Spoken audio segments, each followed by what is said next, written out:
a callback for 86 in 2 seconds.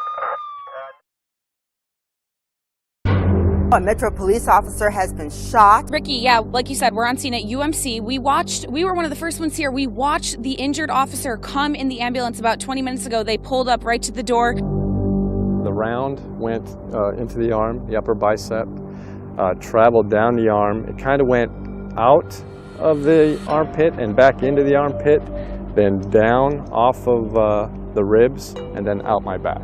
I believe he fired 3 times. Only hit me once. The officer is up and talking, and he is going to survive. If you're a victim of a crime, you're just as important to us as we are when our own officers become victims. But you have to think of the mindset of the suspect that is willing to take on a police officer and fire upon a police officer. Officers came from everywhere. I didn't get to see it, till afterwards. I heard some of it while I was in actually the hospital in trauma. After they did the CAT scan and stuff, they had me laying there, and I could hear other officers showing up at the hospital. I could still hear the radio traffic where they're looking for that guy, and I could just hear the team effort and the input that they were telling me, everyone involved. Yeah, they came from everywhere, set up a perimeter. The sheriff was there, units from all over the valley were there, trying to locate them. It was a great group effort. Only to be captured a few hours later. No, I don't think I'm different. I'm just grateful. That the training that the department has given me through the years, that it did kick in. I didn't just freeze up. I was able to, realize, hey, this is a threat. You're not, doomed, and survive.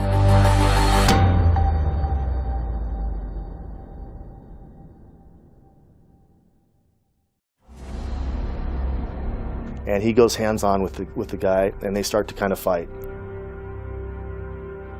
His back is to me, and I'm still trying to, work him and trying to put him down onto the ground. I can see that the guy's trying to fight and spin away, and Todd's got him by the shirt, and his shirt's riding up, and I can see the gun in his waistband.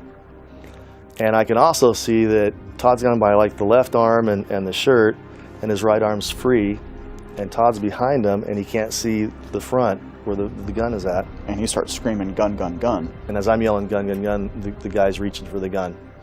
And I'm still yelling because he still doesn't know that he's reaching for the gun.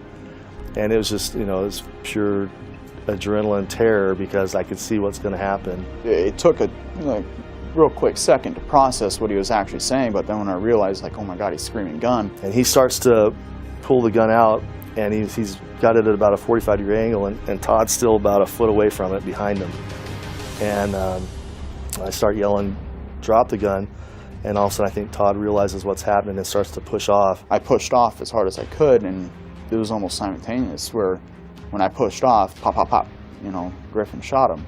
I knew the guy was going to shoot him because the whole time he was pulling his gun, he was looking directly at Todd's face. I went from the thought process of running up and trying to tackle and fight, probably within about 3 seconds it was over. It had happened that fast. I tried to replay it in my mind, and I actually timed it to say, gun, gun, gun, drop the gun, and it takes about 2.5 seconds. That's how fast it went from hands-on to shots fired and down. If Griffin wasn't there, there's probably a good chance that I'd suffer a fatal wound, if not a substantial, injury.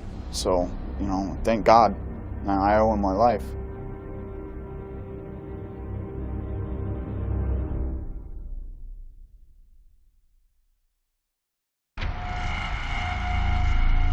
This guy had a death wish, and he wasn't going to stop until he was made to be stopped. The instinct kicked in immediately. We all immediately went to our training, setting up perimeters, treating it like a barricade originally until he continued moving on. But all those things kind of happened really rapidly, and we all transitioned knowing, all right, it's a barricade, it's not anymore. It's essentially an active shooter into this last house.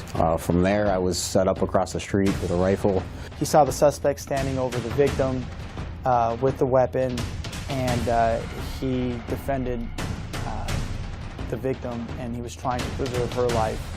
And he shot the suspect from that position that he was at. As it currently stands right now, we have an officer-involved shooting where the suspect is deceased. We have his accomplice who is in custody. We have one female who was shot in the second home invasion We have one female who was stabbed in the first home invasion, as well as the resident male who was shot, and he succumbed to his injuries at the local hospital.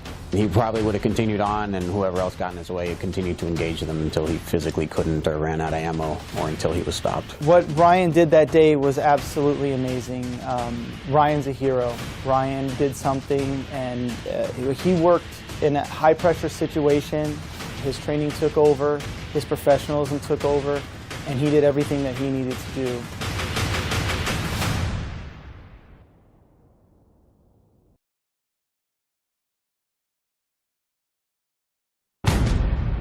She made it very clear and very known to me with what she was telling me and her actions that she wanted to hurt me and or kill me.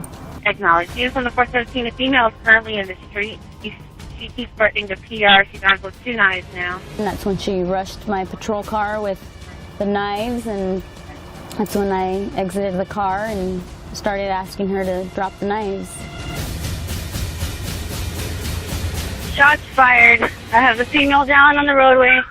Rural medical. I think it was less than a minute, like from the moment I told the dispatcher that I was going to be out with the lady with the knives to the moment I called out saying, hey, shots fired. It was just a matter of seconds. It was very, very quick. Mentally, I'm more ready, as in knowing that, yes, that's more than likely it can happen. So yes, it has changed me in that way, where before I'd go on calls and I'd think, oh, we're just gonna handle it and be done, thinking that'll never be you, but now knowing that, yeah, that's a very high possibility of something like that happening.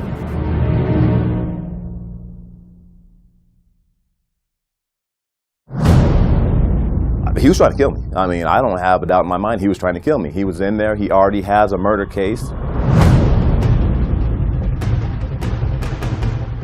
He was able to get behind me, put an arm, you know, he had wrapped his arm around my neck, trying to kill me, trying to choke me out, basically. I was able to get out of that, regain control, took him to the ground, and by that time the sergeants had came, they got into the module, and basically that was pretty much it. I mean, I'm summing it up real quick. I mean, it seemed like it was forever while it was going on. Watching the video seems like it took forever, but I mean, the whole thing just, I mean, it happened just in a blink of an eye.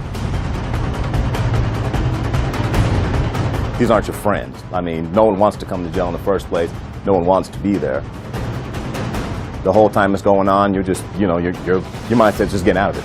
End of the day, I'm going home with my family. So that was it.